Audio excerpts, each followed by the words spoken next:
I'm staying with my friend Evan, who's down the street actually from here, and we're, I think we have Starlink here, so we've got some Wi-Fi, so we're good to go, and so the kids are able to watch a movie when they need to.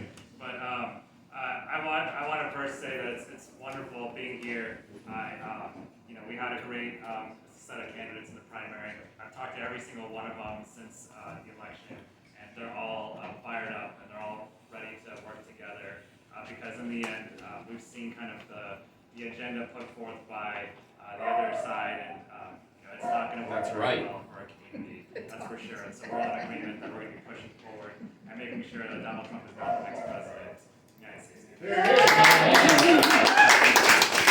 So I want to say a few things because I think I'm meeting some people for the first time. Just tell you a little bit about myself and why I'm doing this, and then talk about what we can do together. But Suhas Subramanyam is how you pronounce it. You can call me Suhas, though, anytime. Even if I'm in Congress, call me Suhas. My family came here from India in the late 70s. Dulles Airport was like their Ellis Island. They came through there, and Northern Virginia was their first place that they came. And one of the things that they taught me were family and service were the most important things. So family meant getting good education, working together, being there for each other, and then service meant giving back to your community. And it's one thing to do well for yourself. It's another thing to give back because it makes you feel good and it's good for the community. And so that service part did not mean politics. When they were growing up in India, every politician was corrupt. You almost tried to avoid them so they wouldn't shake you down. And so they came here and they were like, don't get involved in politics. But they started getting involved a little bit. My dad was a Republican, my mom was a Democrat. So we didn't talk about politics a lot at the dinner table because of that. But I ended up getting involved in politics. I went to school in New Orleans. Hurricane Katrina hit the city. And after that, I got involved in community engagement. And I did find out that all the politicians are corrupt, at least in New Orleans. And so we ended up trying to elect some better ones there. And then I ended up working on Capitol Hill. And I ended up working on, I was a 21-year-old staffer. And they gave me the job of working on the Affordable Care Act, and so that little piece of legislation, but we were able to get it passed, and that showed me that we can do really big things in this country if we work together, if we're resolved, and if it's a big enough problem that we're willing to solve. And so I worked in the second term of the Obama White House.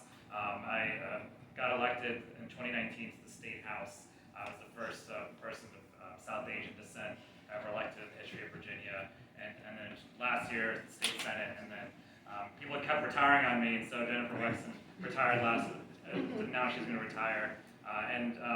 One of the things she told me about this district was one, I know you've worked tirelessly for Loudoun. It's a bigger district than Loudoun, though, and you got to show up for people and be there for people and deliver. And so I told her that I would do that. And the second thing she said is, this is not a dark blue district.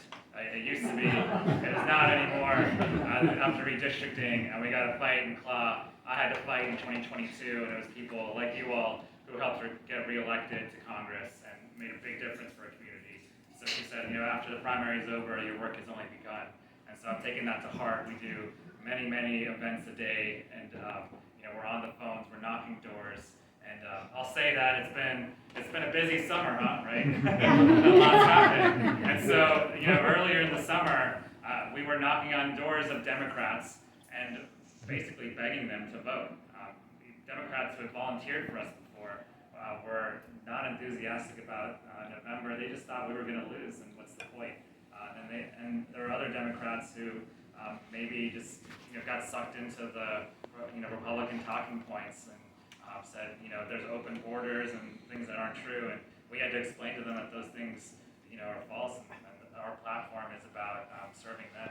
And so obviously things have changed now. Now the same Democrats are going back, and they're excited and they're engaged and they want to get involved. And so even though it's the same administration, I think just getting a new player on the field has helped a lot. And we actually had a postcard writing event in our office a couple of days ago. And the same event would have attracted maybe 5, maybe 10 people a couple of weeks ago. We had about 50 or 60 people in the office. I'll tell you the best part. The best part was I didn't actually recognize some of the people in there. And I've been coming to these events for a long time. And so I just asked people, could you raise your hand if this is your first time volunteering? 8% of the room raised their hand, right? And so that was in Loudoun. Then I went out to Manassas, a lot of new people there as well. Just going out all across the district, I'm seeing a lot of new energy and some people who are getting involved who usually aren't involved.